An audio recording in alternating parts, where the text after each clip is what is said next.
संगमनेर नगरपालिकेसाठी मतदान प्रक्रिया पार पडते। आपल्यासोबत आहेत काँग्रेसचे ज्येष्ठ नेते बाळासाहेब थोरात।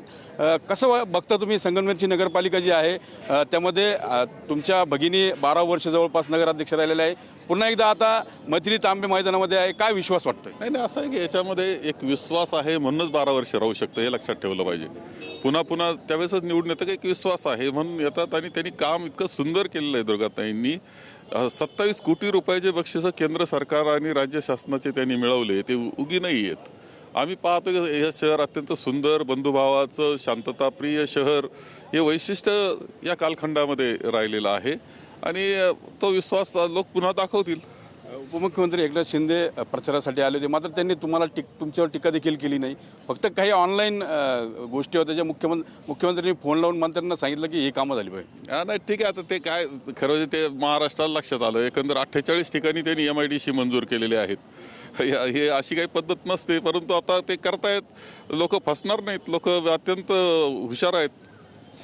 दुसरीकडे बघितलं तर आमदार अमोल खताळ यांच्या भाऊजाई देखील निवडणुकीच्या रिंगणात आहेत। सुवर्ण खताळ घराणेशाहीचा आरोप त्यांनी इथून मागे केला होता, मात्र आता घरातच त्यांच्या उमेदवारी देण्यात आली। आता घराणेशाही हा आरोप तर कोणी कोणावर करू नये, म्हणजे वरिष्ठ पक्षामध्ये सुद्धा केंद्र सरकारमध्ये असतील किंवा सगळ्यांचे मुलं हे आहेत आणि यामध्ये कोणत्या कुटुंबातून आल्यापेक्षा तुम्हाला सिद्ध करावं लागतं का आम्ही हे काम करण्यास सक्षम आहोत, हे दाखवावं लागतं।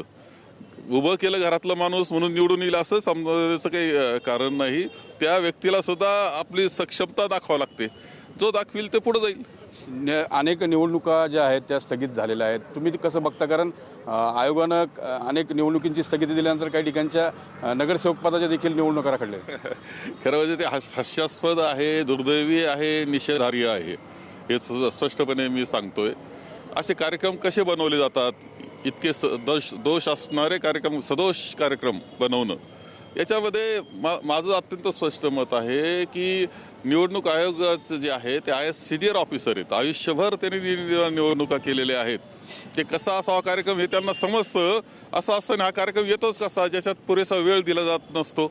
याचा अर्थ असा की मंत्रालयातला PA कुणीतरी बनवतो आणि त्यात लादला जातो तो निवडणूक आयोगावर। अरे ते काय कसली सत्तेची सध्या निवडणूक आयोग सत्तेचा फार ऐकतो अशी परिस्थिती, गुलाम बनून गेले सत्तेचे।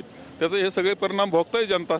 आता सत्ताधारी देखील आयोगामुळे नाराज आहेत, स्वतः मुख्यमंत्री देखील नाराजी व्यक्त करतात। असं आहे की आता त्यांच्यावर आरोप येतोय म्हटल्यानंतर त्यांनी ती गडबड चालू केलेली आहे, पण जनतेला कळतं निवडणूक आयोग खरं म्हणजे इतका सिनियर ऑफिसर असतात, ते सगळ्यात उच्च दर्जाचे ऑफिसर असतो। असं असताना ते जर सत्तेचं ऐकून काही करणार असेल, सत्तेपेक्षाही असं साधा PA तयार करत असावं, माझं मत आहे।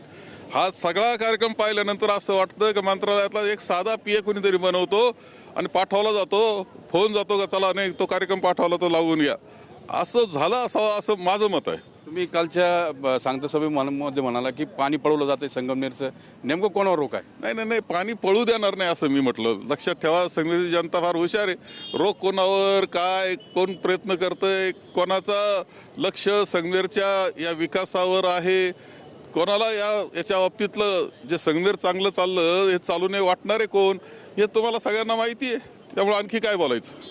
निवडणूक आयोग जो आहे तो कोणाचा तरी गुलाम झाला आहे असा आरोप देखील बाळासाहेब थोरात यांनी केलेला आहे, तर त्यासोबत विजयाची खात्री देखील त्यांनी व्यक्त केलेली आहे। कॅमेरा पर्सन विशालसह मी मनोज गाडीकर, TV9 मराठी, संगमनेर, अहिल्यानगर।